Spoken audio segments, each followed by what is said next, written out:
The story begins with Akira, who finds himself facing an assassin trying to kill him after spotting him at the top of a tower. With a swift jump from the tower, Akira confronts the assassin head-on. A fierce fight breaks out between them, and eventually, Akira overpowers the man with his sword. The masked man lunges for a killing blow, but Akira narrowly dodges it. Blades emerge from the creature's leg, but Akira is also able to deflect them. He then lands a crushing blow to the man's knees, taking him down completely. Akira immediately judges him to death with his own sword. Meanwhile, we see Akira executing a death sentence on another man who had originally come to kill him. But let's rewind to understand how all of this happened. The scene shifts to a morning at school where girls are chatting among themselves and with the most popular boy. They suggest going to the mall and hanging out, but he politely declines, saying he's busy with student council matters and promises to join them next time. The girls are Housuyama, Shiori, and Yuki, with Yuki being the one who talked to him at that moment. She reminisces with her friend about the silly jokes Sugimura made during English class, fluctuating between laughing and crying with embarrassment. Her friend worries that Yuki is talking about some murder case and exaggerating. Next, we see Tsukasa chatting with a buddy who wants to test his new bamboo sword. Everyone else is wrapped up in their discussions, except for that mysterious boy with the phone, Akira. His classmates wonder if he's been around from the start or showed up later because his presence is almost unnoticeable. Akira is deep in thought, anticipating something will happen when suddenly the screen on his phone changes. An odd sight appears, resembling an advanced magic circle that envelops everyone and transports them to a vast hall. They find themselves in a large room and are relieved to realize they haven't died. An old man with one eye walks out, calling for silence. The king then improvises a welcome speech, thanking them for responding and coming from their world to assist. They discover they've been transported to another realm called Morgan, and are now standing in the largest human kingdom, Ritz, on the continent of humans. The king explains that their kingdom is under attack by demons, and a hero from another world is the only one capable of defeating the demon lord, which is why they have been summoned to extract that hero from their midst. Their emotions swing between joy and astonishment. Some start dreaming about adventures, heroes, mighty abilities, and guilds, while others remain doubtful. The king reassures them that it's all real. He asks them to place their hands on the crystal to see who will be the chosen hero. Everyone takes their turn, and some reveal impressive stats. Yuri is ranked at level 1 as a magical knight, while various other wind and fire mages appear, with scores reaching into the hundreds. It's not yet Akira's turn, and stats fluctuate between 500, 200, and 300 for others. Even the hero has average scores around 500. Akira wonders if those are the hero stats they're looking for, and worries that his unique score of 1,800, which classifies him as an assassin, could cause trouble if they discover his true identity in a world unknown to him. So, he opts to activate his concealment skill to hide his attributes from view until he can confirm the authenticity of the situation. His classmate, who had just been chatting with him, looks around, searching but unable to find him, and then heads off to look elsewhere. The old man continues recording the scores, declaring that they will prepare the necessary equipment according to their classes, and that dorm rooms have been arranged for their stay that night. As for Akira, he remains hidden thanks to his skill, questioning the reality of what's happening. While wandering the corridors, he notices surveillance cameras, a clear sign that he and his classmates are being closely monitored, and perhaps there are hidden secrets. Oddly, a knight notices Akira even while he's using his concealment skill. After that, Akira goes to a dilapidated room that hasn't been cleaned in ages, sits on one of the beds, finds clothes that fit him, then stands up to peek outside, and uses his athleticism to jump high, marveling at the actual transition to another world and the newfound physical prowess he feels. He reactivates his concealment skill when he hears a conversation between the king and queen, which involves belittling the children coming from a world without magic, cautioning against entering the palace archives to avoid exposing too much information and uncovering secrets. Hearing this increases Akira's doubts about the ruler's intentions. His mind races with questions about what to do, even considering standing behind the king and reaching for his sword with the idea of killing him without anyone noticing. But in the end, he refrains. The next morning, there's a breakfast table set up like a military feast, but with clean food and hospitality. Meanwhile, Akira ponders whether to drop his concealment and inform his classmates about what he saw, or stay silent and gather more evidence. He turns to Tsukasa, who suddenly urges their companions to unite to aid the kingdom and defeat the demon lord, stressing the need for solidarity for the greater good. Everyone celebrates the hero, saying that's what was expected of him, and they gather with the commander of the knights, Saran, and his colleague Jill. Saran is the top commander of the Ritz Knights, who Akira had noticed earlier. He welcomes them all, explaining that they will undergo intensive training, and after a month, they will enter the maze to test their abilities, acknowledging that they are currently inexperienced, but assuring them their time will come soon to face everything together. Meanwhile, the scene shifts to Akira, who is worried after uncovering the major conspiracy against them, pondering the best way to act upon realizing what's going on, and reassuring himself that he won't be harmed as long as he remains unseen and possesses enough power. He decides to take action. At that moment, the Knight Commander chooses to follow him, instead of focusing on training the others. We see see Akira hiding near the fountain, concealed, but the commander approaches him, asking if something is bothering him. Akira is shocked, surprised at how he can see him despite activating his concealment skill, and starts to doubt its duration. At that moment, the commander reassures him that his skill is still working, explaining that he has special eyes capable of detecting thermal changes, which is how he was able to see him. Akira prepares to draw his sword, but the commander stops him, assuring that he won't tell the king or the princess, inviting him to calm down. Akira asks the knight commander which side he's on, to which the man replies that it's complicated, asking him to keep it quiet, promising to explain the details later. Akira wants to visit the archives, realizing he still knows little about this world and the magic and abilities that govern it. Commander Saran wants to help Akira and informs him that what he seeks to know isn't in the archives. He mentions that Akira's concealment skill has reached its maximum level. Akira clarifies that most of his other skills are still at level 1 and that he doesn't know how to advance them. Saran offers to teach him how, but Akira tells him that he must first find a way back to his world, as his family is waiting for him, and he asks if Saran knows the way back. Saran sadly replies that he doesn't, but advises him to strengthen himself because dying before returning would render everything pointless, and promises to make him a professional assassin. Akira doesn't want to receive help for free, and Saran tells him he can repay him by sharing stories about his previous world. Excited to hear something new and unusual, he extends his hand, and Akira accepts the offer. They then move to a room where Saran explains the situation in this world, clarifying that besides humans and demons, there are other races like elves and monsters, each living on a different continent. Akira begins his training under Saran's supervision, who places rocks on his back and instructs him to lie on his palms to strengthen his body, reiterating that leveling up can only be achieved by killing monsters, while skill improvement comes from training. The workouts intensify gradually with more rocks added, until Akira is doing push-ups on just 2 fingers, showing clear progress in a short time. That evening, in Saran's room, Jill expresses his surprise at Saran's excessive interest in Akira over others, to which Saran explains that the boy is fun to talk to, and his stories about his world are captivating, as he comes from a country that birthed the first hero in their history. He adds that Akira's concealment skill has reached a level where even cameras can't track him. Jill is stunned by how powerful that skill is, believing that only the first hero could execute such a technique. At that moment, Akira knocks on the door and Jill leaves. Then, Akira challenges Saran, revealing that he sneaks into the archives every night to read, and has found a terrifying book containing coup plans. He realizes that Saran wrote it and hid it within a recipe book cover. Saran had foreseen that Akira would find it. He then declares that the king has become completely incapacitated. Saran is explaining to Akira that the king is willing to pay a high price to change the laws of this world, and that they cannot allow that to happen. However, he points out that the knights owe the royal family an old debt. From reading the book, Akira figures out that their real aim is to peacefully end the king's reign without shedding blood, impressing Saran with his sharp intelligence and ability to grasp that from just one reading. Akira sees the easiest solution as killing the king himself, affirming that nothing ties him to this world. He tells Saran that he snuck into the king's office the first night after their summons, and that the king didn't sense his presence behind him, yet he still couldn't bring himself to go through with the assassination. Saran agrees that his restraint was the right choice. Killing is a heavy burden that isn't easily borne, and even an assassin shouldn't be forced to spill blood, especially if they want to return to their world with a clear conscience. Akira feels sincerity in his words, contemplating that if he returned to his family as a killer, it would undeniably break his mother's and sister's hearts. Saran advises him to be a killer who respects life, as that alone is the path to survival and returning to his family, affirming that he cares for him deeply and expects much from him, not just because of his abilities, but for the mature mind and independent thinking he possesses, as he didn't follow the crowd when summoned but instead thought for himself and made the best choice. Akira shares that his life has always been in the shadows since childhood, and that no one paid him any attention before. Saran's words touched his heart, as it was the first time he had ever received such praise. At that point, Saran asks for his assistance in executing the coup before he returns to his world, promising that it will be done peacefully. Akira doesn't give a definitive answer, merely stating that he will think about it. With the dawn, Saran announces that the month of training has concluded, and it's time to head to the maze of the vast continent. The young men raise their heads proudly, and the crowd cheers for them as they prepare to embark on the grand adventure within the maze. As the group moves toward the promised place, Akira notices that someone is watching him. He activates his cloaked energy and concealment ability, moving towards the girl who had been following him. He asks her why she has been watching them, and she points out that everyone treats him and his friends as heroes without knowing the price paid for their summoning to this world. Akira appears surprised and tells her he doesn't know yet, to which she replies that he needs to uncover the truth himself,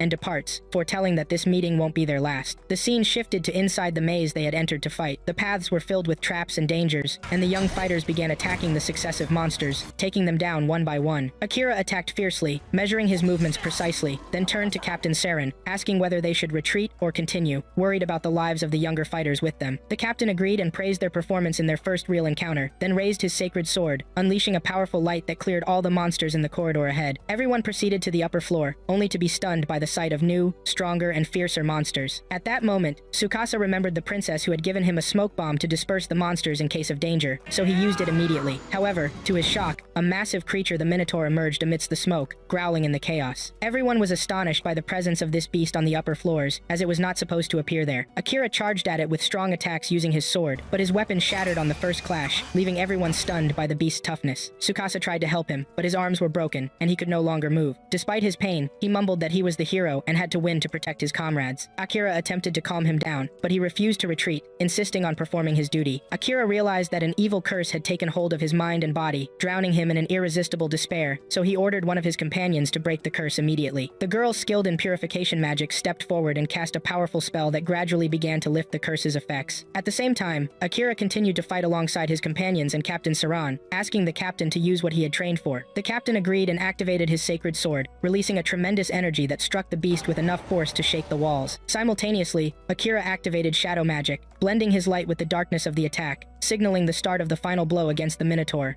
Akira had used his new power, shadow magic, to defeat the monster. Shadows wrapped around the creature and dragged it into the depths of the earth, leading to Akira's overwhelming victory. After that, Saran spoke to him, saying that if the rumors were true, this power would exhaust him if used, but that he had performed excellently, thanking him for the help and affirming that everyone survived thanks to him. Akira replied that Saran helped him control his magic when he almost lost control during training. The captain smiled and said he had never heard of an additional skill like shadow magic. It was incredibly powerful but hard to control and drained its user, advising Akira not to use it unless in extreme situations. Then he took something out of his bag and presented it to him, explaining that he had brought him a rare sword called a katana, crafted by the first hero himself. Akira expressed his astonishment at being given this weapon instead of the current hero, and Saran clarified that the hero had his own sacred sword, and the king would immediately notice if he saw the kingdom's champion wielding such a sword. Akira didn't understand the problem until Saran confessed that he had stolen it from the royal armory. Akira accepted the sword, thanking him, and asked about its name. Saran replied that the name was engraved near the handle but he didn't know its meaning. When Akira looked at the handle, he found an engraving that read, "Sword of the Celestial Knight." Next to it was a message written by its first owner, wishing for the sword to find its way to its heir and be gifted in times of hardship. Akira was filled with excitement and longing to meet that hero who left his mark on the sword. Saran told him that he too had hoped to meet that hero. Then they talked about the curse that afflicted the hero. Saran said he knew who was responsible but was unable to confront him. The scene then shifted to the princess performing a mysterious ritual before a glowing crystal. Akira suddenly barged in and struck the crystal forcefully, causing the princess to panic and ask who he was. He clarified that what he did would remove the curse afflicting the hero. She wondered how he got in without her lord's permission alone, to which he replied that true ladies don't use curses to control others, describing her as more of a witch than a princess. He asked her why she was doing this, and she answered that everything she was doing was for the sake of the majesty of the king. He repeated his question about the real motive for her blind obedience, and she gave the same answer, that everything she did was for the king. Akira returned to Saran, who asked him if he had revealed himself to the princess. Akira admitted he did this out of a desire to know her true motives, but he could not get a clear answer because she had turned into a puppet in the king's hands. After their conversation, Saran ordered him to rest but warned him against sleeping in the palace, as the princess would curse everyone except the hero, and she wouldn't be able to touch Akira because she didn't know his truth. Akira understood that his warning meant the princess would try to kill him instead of cursing him, and the palace would be searched in every corner for him. Akira asked Saran if he would scold him for revealing himself, and the captain smiled, saying that was part of youthful recklessness and that it was the duty of the elders to make up for their mistakes. Akira felt grateful and wished there were more adults like him in his world. At that point, Saran asked him to take him with him when he returned to his world so he could explore it himself, but Akira refused. The next morning, Akira woke up feeling strange, so he headed toward the palace to see what was happening. He was seen by Tsukasa, who looked surprised and asked where he had been, thinking the curse had been lifted. Akira replied that he had been sleeping and then wondered what was going on. Tsukasa sadly responded that Captain Saran had been killed. Akira ran to his body, shocked and broke down in tears, until one of his colleagues came to tell him that the dagger used to kill him was Akira's own dagger, accusing him of being a mysterious person who vanishes every time a disaster occurs, and that he was the one who killed the captain. Suddenly, Akira appeared in the maze. Here, Akira realized that everyone present had been afflicted by the princess's curse. Tsukasa stood in front of everyone trying to calm them, assuring them that Akira couldn't be accused of murder just because his dagger was at the crime scene. At that moment, the king entered angrily, accusing Akira of committing a great sin by killing the captain of the knights, announcing that he would face his just punishment and inevitable fate. Akira didn't wait to be arrested. He activated the invisibility magic and completely vanished from view, leaving everyone stunned as no one could pinpoint his location. He then turned to Gil, who confided that the captain hadn't been killed by his hands but at the hands of the king's personal assassins known as the Night Ravens, and they were targeting him as well. Gil added that the captain had left him supplies and belongings in his room and advised him to take them and escape before anyone caught him. Akira went to the captain's room and retrieved what he had left him, but he forgot something, then quietly left the city that dark night. Back at the palace, the king stood with the princess, speaking skeptically that Saran could have been killed so easily, especially since he was the one who accomplished the curse that affected everyone except the hero. The princess reassured him that all they needed now was a pretext to ignite a war against the East, stating that the summoned children would become pawns in his next plan, and that Akira would soon fall dead in a trench. The king ordered her to send commands to the night ravens to pursue him in preparation for any danger, and she nodded in agreement and left to carry out the order. The next morning, Akira sat reading a letter that Saran had left for him before his death.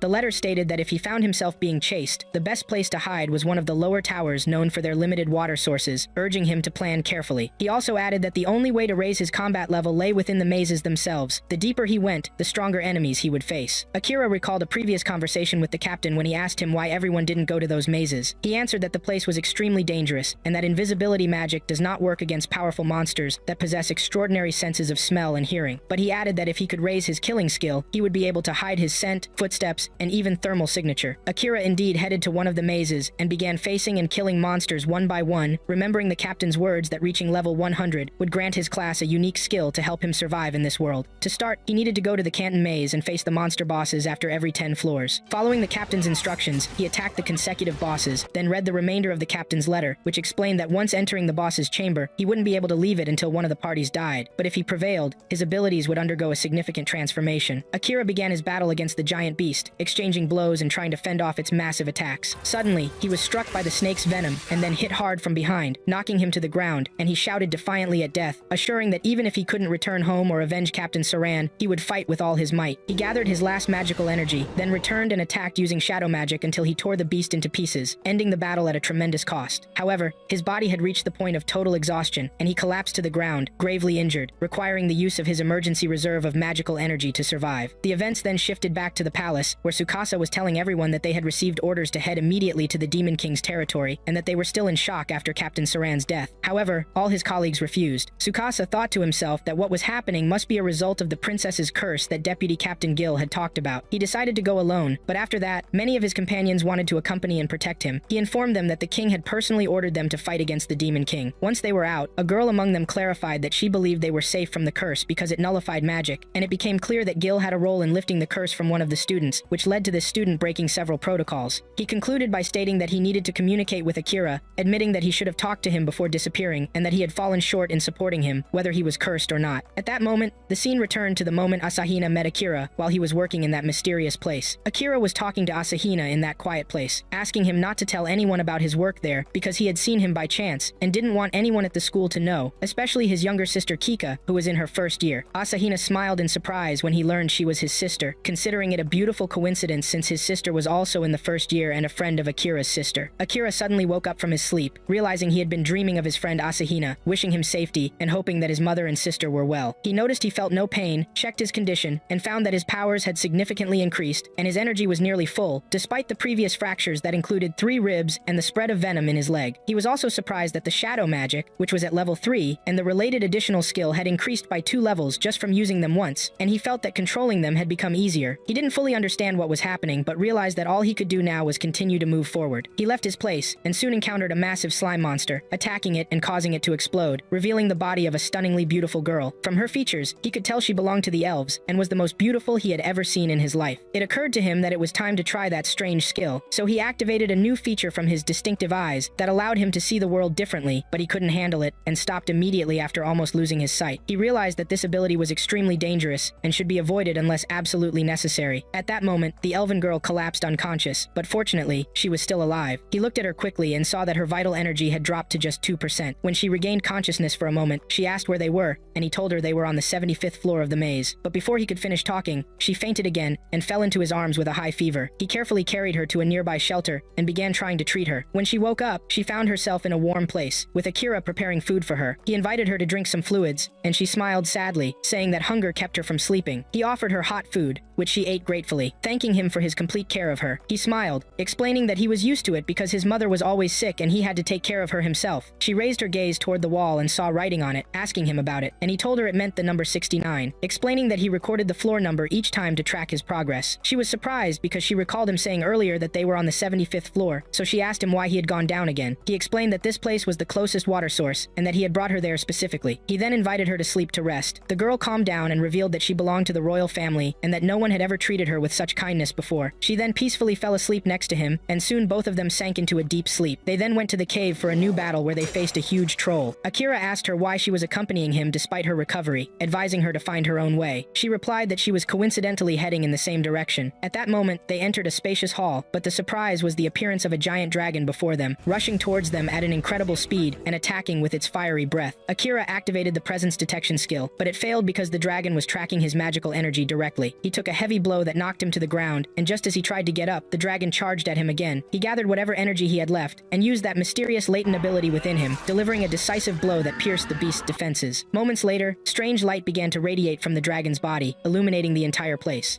They saw the dragon transform into a large cat, which surprised them. Then Amelia discovered that the cat was very weak, but still alive, and it had the additional ability to change shape. She also found out that it wasn't a real dragon, but a creature called the Black Cat. This led to Akira being surprised that Amelia knew all this information. Akira asked Amelia if she was using the Eye of the World, and Amelia answered of course, and asked him if he was using it too, but Akira couldn't control it, even though he had likely raised his level. Here, Amelia thought that Akira was ignoring this ability, and suddenly, the Black Cat woke up. The Black Cat said it wouldn't allow Grin to defeat it, and it was clear that it had been playing around because of its transformation into a dragon. This astonished Akira as the Black Cat was talking. The Black Cat told Akira not to think it was a monster controlled by its instincts, and that it was created by the Demon Lord and was highly intelligent. Amelia was surprised that the Black Cat described itself as highly intelligent. Akira informed the cat that he had met others like it before, but the cat didn't accept any of Akira's words because its age hadn't exceeded a century yet, while the others were thousands of years old, so it was natural for them to speak clearly with him. At this point, Akira threatened the cat and showed it some knives to make the cat fear him, but the cat allowed him to do whatever he wanted to it, on the condition that it would first deliver a message from the Demon Lord. Then the cat straightened up and told Akira to come to the land of demons, which was Volcano, and that it would wait for him in its castle. This surprised Akira that the Demon Lord knew of his coming to this place, and that it also knew what was on Akira's mind.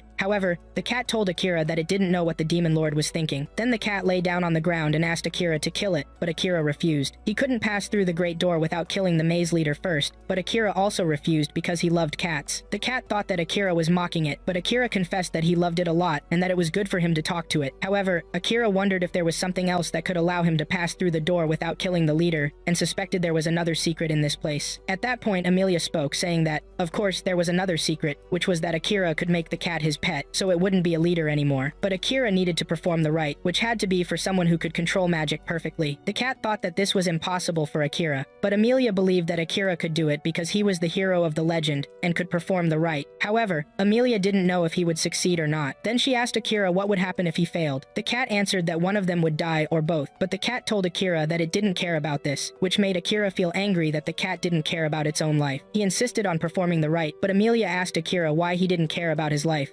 Akira told her that he came to this place for this reason, and that he wanted to do it. Then Akira approached the cat and asked Amelia to tell him how the rite was to occur. Amelia said first, he must name the beast. Then Akira came closer to the beast and placed his hand on it, and then suggested the name Euro for the cat. He asked Amelia what the next step was. Amelia said he must place his hand on the beast and let his magical energy flow into it. However, if it doesn't succeed, he would perish, and there would be no return at this stage. But Akira was completely confident that he wouldn't die, so he placed his hands on the cat, causing the energy to flow, and Akira's mind shifted to the cat's thoughts, as if he were in a vast sea. Suddenly, he transformed and descended from the sky onto a large city, where the cat was inside, destroying it. When Akira requested the cat to stop, the cat attacked Akira upon seeing him, injuring him. The cat threatened Akira, asking him to draw his sword and kill her, also telling him that if her soul perished here, her body would rot, and killing the cat was the only way to survive. Then, it dealt another blow to Akira, injuring him once again. Akira threw some knives at the cat, but the cat effortlessly deflected them. The cat displayed its claws, ready to attack Akira, but he attacked first,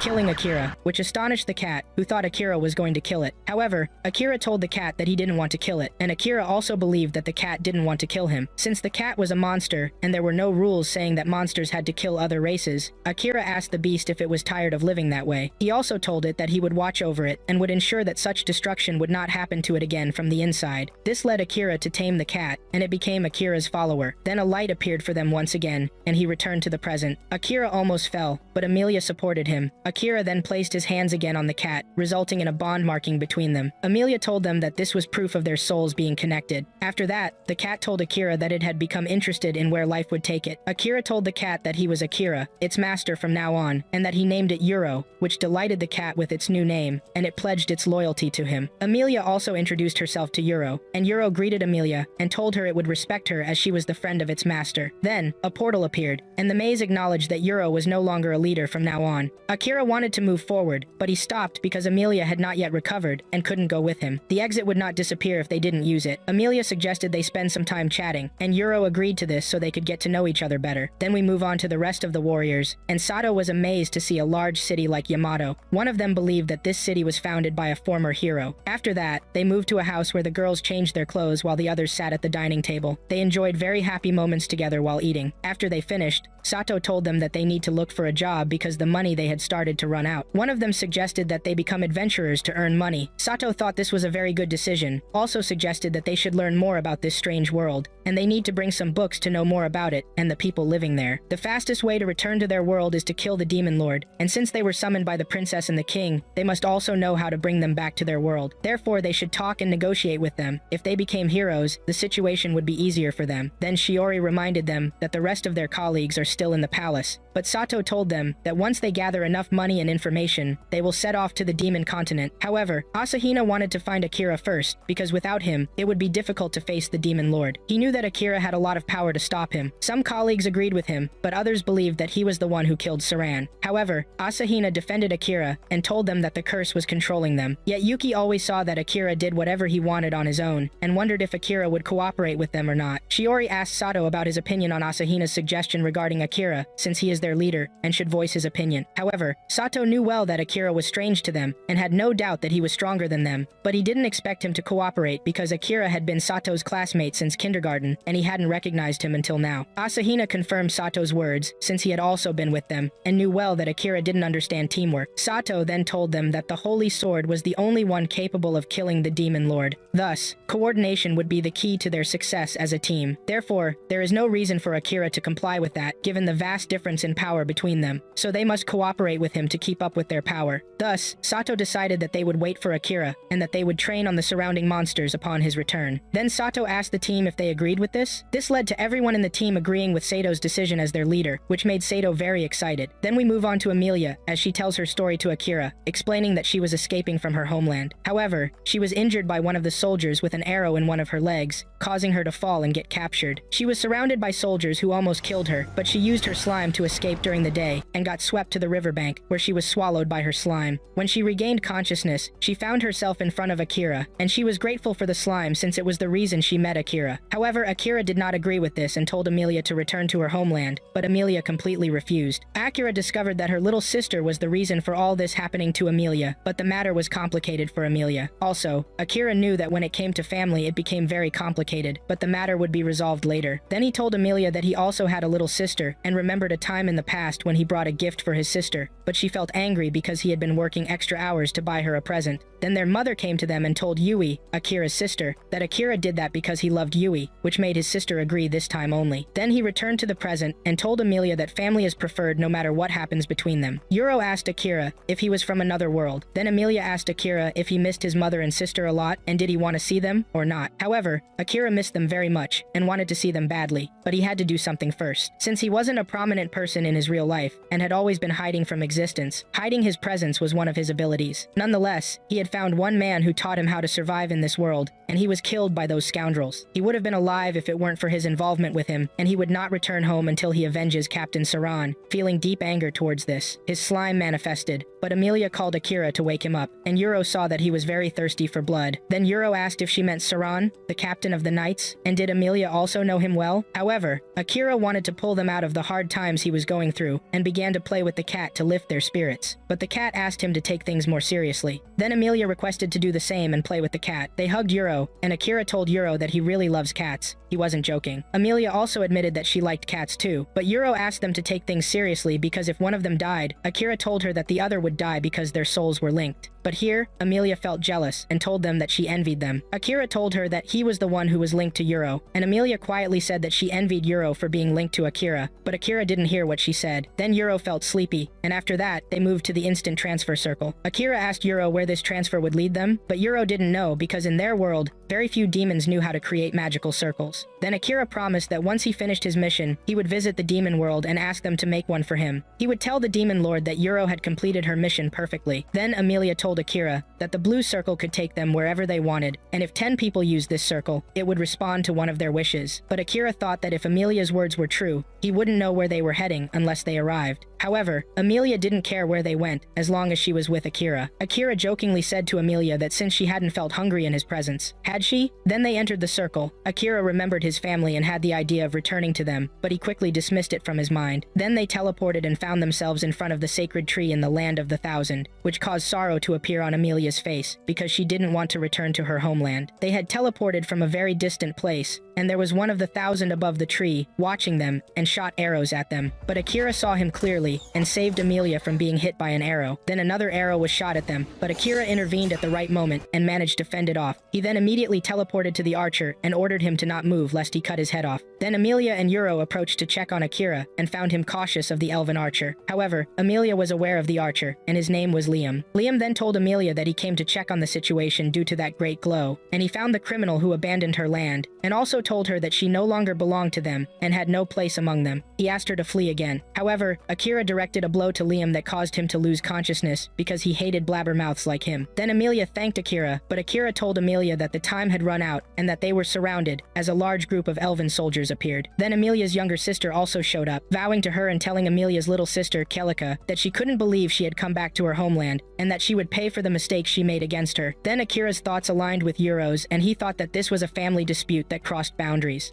Amelia remembered her past when she was watching Kelika training with the guards, and Amelia's fiancé was with her. Amelia was amazed by Kelika's skill, but one of the guards told Amelia that Kelika's skill was great, but you are the one who will take the throne. After that, Liam, Amelia's fiancé, asked Amelia to cancel their engagement, but Amelia told Liam to speak with her father, because this was not her concern. Then Kelika came to them and told Amelia that Liam doesn't want to stay with a disaster girl like you, and doesn't want to marry you, which made Amelia sad. After that, Kelika and Liam gathered with the guards, and Kelika told Amelia that she committed a big, unforgivable mistake, but Amelia tried to defend herself. However, one of the guards told her that she shouldn't take the throne, and that Kelika is the one who deserves this. Then the guards aimed their arrows at her. Then Amelia returned to the present and told Kelika that she will leave now immediately, but Kelika won't allow her to leave again until she kills her. But Akira intervened at the right time and asked Kelika not to go too far. Kelika asked Akira, "Who are you to defend her?" Akira told her he's just a killer who recently met her. The soldiers continued aiming arrows in the direction of Akira and Amelia. Kelika said, "You did a lot and dared to injure Liam, and all this for this killer." But Akira asked Kelika to stop calling Amelia a killer and asked her what did she do for all this. Kelika showed her hands to Akira and explained to him that she suffers from a disease because Amelia put poison in a drink for her. But Amelia tried to defend herself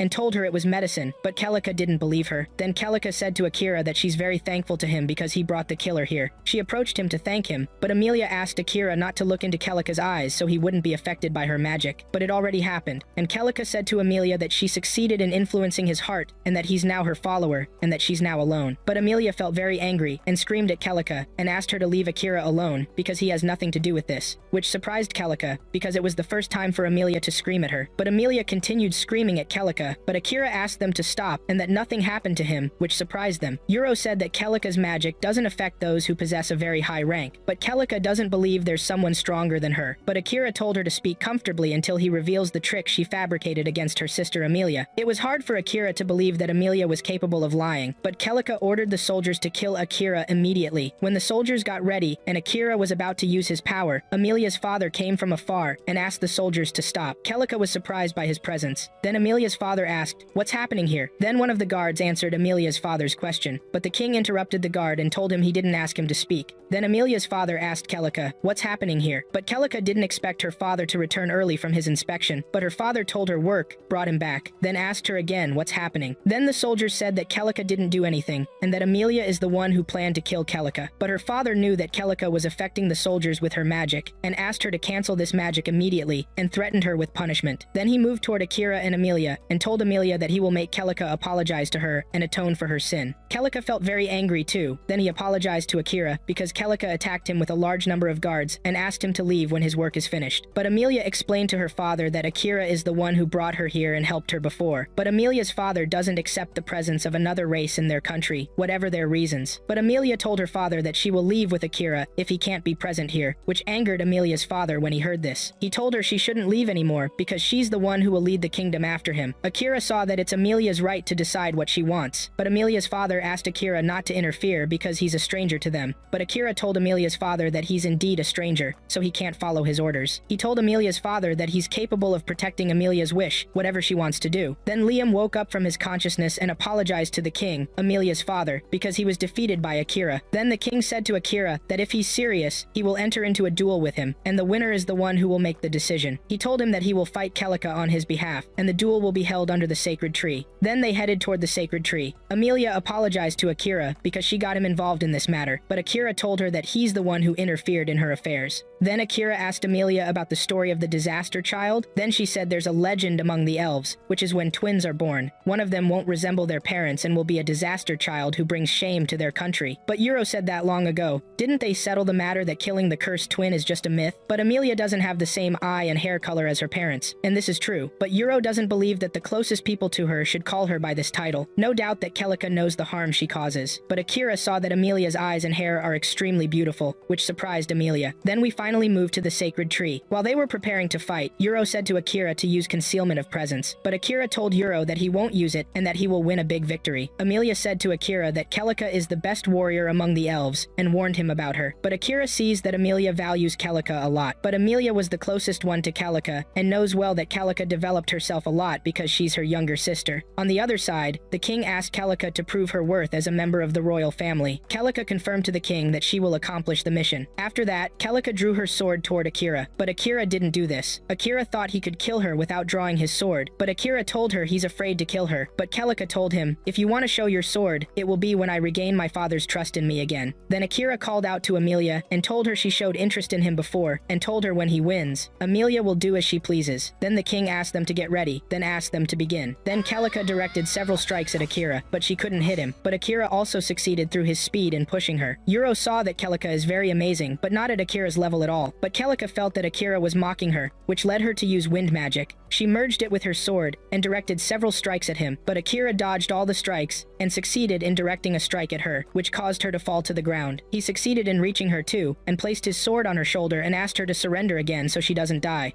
Celica did not listen to Akira's words, and was very hostile toward her sister, and she used the power of wind with great force, but Akira succeeded in deflecting it. However, Celica directed her attacks at Amelia as well, but Akira asked Yoru to protect Amelia, and Yoru was immediately ready to protect Amelia, but Celica would not let Amelia live another day. Then Celica remembered her past with her sister Amelia, and how they were very happy together, but when she returned to her present, she felt angry because Amelia was taking everything, and she was the one who would become the queen, which increased Celica's anger. But Liam approached Amelia and gave her something, and told her that this would help Celica. Then she stood on Yoru's back and showed the branch of the sacred tree, and that it held purification powers. Then Amelia used the tree branch until they succeeded in complete purification, and Celica felt her power being neutralized. But this made her feel excessive anger, and she cried and said she would not let Amelia take and rob everything from her, and she directed a strong strike. But Liam tried to tell her they didn't mean this, and Akira stood in front of her so that no one would be exposed to death. But Celica insisted that she exists, and someone must notice her presence. But Akira used the shadow spell and asked it to devour everything. But when Akira felt that Celica would be exposed to death,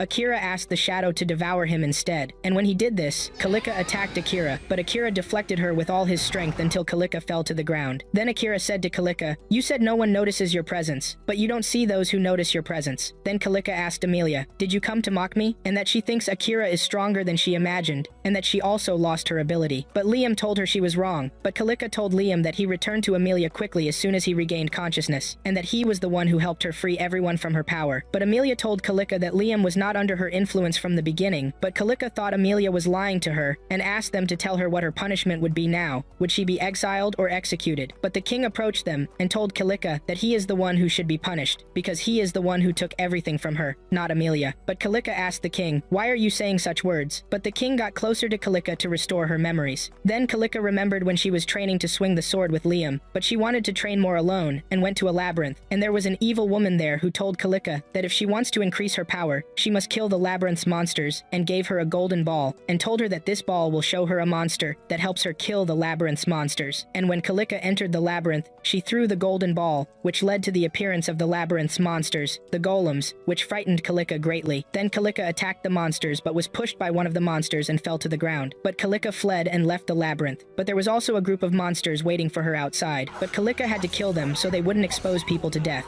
and she directed strikes at them to eliminate them. But the soldiers also came to her to help, but a monster appeared from among the trees and attacked Liam and killed him, which led to Kalika's severe sadness. Then she returned to her present, and the king said to Kalika that the feeling of guilt almost killed her, so he had to erase her memory, and that Amelia is the one who saved the situation by using her magic and created two spells, which are gravity and materialization, and brought Liam back to life. But Kalika did not know anything about this, and felt that everyone turned against her because she doesn't know anything. And to be careful not to discover the matter, everyone turned away from you, even the king. And he also told her if she had won this duel, she could have been proud now without needing to use the family power, and that he wanted her to keep this support before revealing the truth to her. And Akira thought he was being used, but the king told him he wanted to reveal the truth in his own way, but had to use another way. Then Liam approached Kalika and told her he was wrong, but he wanted to separate them before their hatred increased, so he helped her exile Amelia. And Kalika asked Liam, "Didn't my power affect you?" But when Liam was treated, a sacred tree leaf entered Liam's body, and Liam said to Kalika that he admired her diligent effort with which she developed herself, but he couldn't stop her, and that was a failure on his part. But Kalika misunderstood Liam and his kindness, and thought it was neglect, and blamed her sister, who fixed what she ruined, and that she is foolish. But Amelia told her she is not like that, and also told her that she is amazing, and that she did everything from the depths of her heart before the incident and after, and that she also knows how much goodness exists inside her since childhood. Then Kalika cried and hugged Amelia and apologized to her. Then the soldiers came forward to check on Kalika, and Akira saw that everyone now cares about her, and Liam confirmed they love her very much, and wanted Kalika to know this. And after that, we moved to the party, and Akira said to the king that he won the duel. "Isn't that right?" And the king said to Akira, "So I held a welcome party for you." But Akira told the king that Amelia has the right to do what she wants, and the king kept his promise, and asked Akira, "Where will you go then?" Akira said to the king, "To the continent of the monster race as a start, because his friends said this is the ideal place for acquiring and maintaining weapons." Then Akira and Amelia moved alone, and Amelia asked Akira to call her by her name several times, and when he did this, Amelia felt very happy and told Akira that she will go with him to a place, and will be with him all the time and forever. Then Akira called Amelia by her name again, which made her feel shy, but Yoru was watching them from afar, and sees that Akira and Amelia are like children, but he can't stand this. Then we move to the rest of the adventurers, but they inform Asahina that they no longer have a prince waiting for them. But Asahina told them he knows, and also told them they can no longer raise their levels by hunting monsters in Yamato. And the adventurer with the lenses said that everyone must upgrade their weapons, even you must upgrade soon, and that their destination is the monster race.